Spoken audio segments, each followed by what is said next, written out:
Okay, guys, I'm by no means an excellent math student, but I understand what we've done so far, and I heard a lot of people say last night they were struggling with fractions, so I thought I'd go over that with you and make a little video to kind of make it a little easier.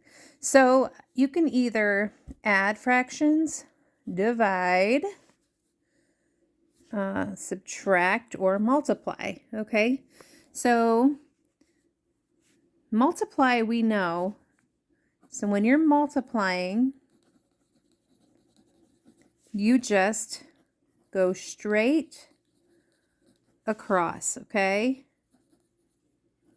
Example being 1/3 times 4/6 equals 4/18.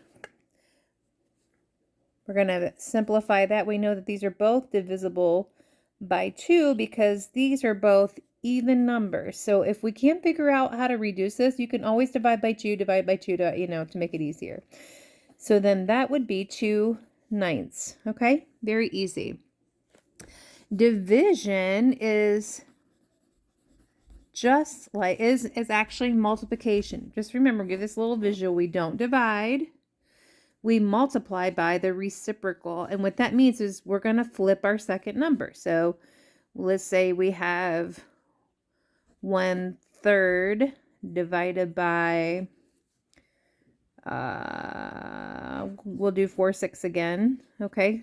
So we can't do that, so we're going to flip it 1/3 times 6/4, and then we multiply across. The answer is 6/12, okay? That is not in its simplest form. We know that you can divide 12 by 6, so if we divide this by 6, we get 1/2, okay? So that's division.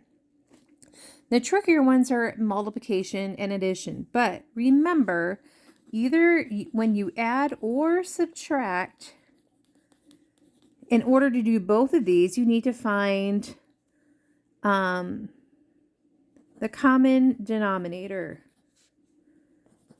okay? And that is denominator. Brain is not working. All right.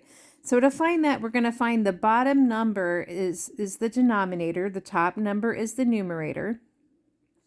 We're going to find the number that both of those bottom numbers can go into so that they are the same. So let's say we have mixed fractions 2 1/4 plus 3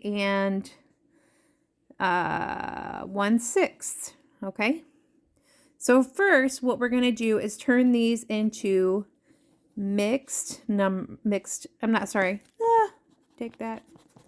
improper. Sorry guys, my brain's fried. Improper fractions. Okay, so what we're going to do is multiply 4 by 2, which is 8, and we're going to add 1, 9/4 plus 6 times 3 is 18, plus 1 is 19/6.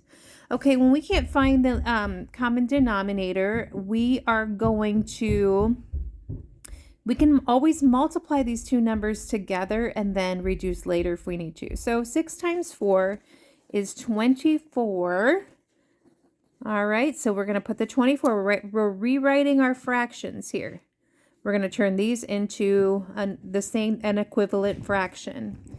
So what do you multiply 4 by to get 24? Well, that is 6. So then you multiply your top number by 6, which is 9 times 6 equals 54 plus, okay. So now we have 6 here. What do we multiply 6 by to get 24? Well, that is 4. So I'm going to take my calculator here and I'm going to go 19, because I'm feeling lazy and we're allowed to use our calculators. 19 times 4, and that equals 76. Whoa, that's a big number. That is. That's my little boy. That's me? That's you. All right. So now we're going to add these two numbers. 54 plus Hard for me. 76. All right, use my calculator again because I'm being lazy. That's 130. So we have 130 over 24. Okay, so we're heavy on the top, so this is an improper fraction, and we're going to reduce this. So what I do to make this kind of speedy is I divide 130 divided by 24 to see how many times. You're not going to get exactly a number, but it'll tell you. So I've got my computer here. I got 130 divided by 24, and that gives us, okay, we got this big long number, but see that number there, 5? That's the number we're going to write down. So we got 5, and now we're going to multiply 24 by 5. Sorry, I'm trying to, so we got 24 times 5 equals 120. So then we're going to take this 130 minus 120. Okay, 130 minus 120 is 10, and then we bring over the 24.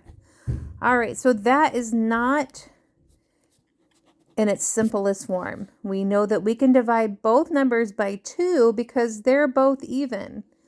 So 10 divided by 2 is 5. 24 divided by 2 is 12. 5 and 5 12s. So this is basically the same thing that you're doing, but except for when you're subtracting, and then you're going to subtract these two numbers. So I hope that is helpful.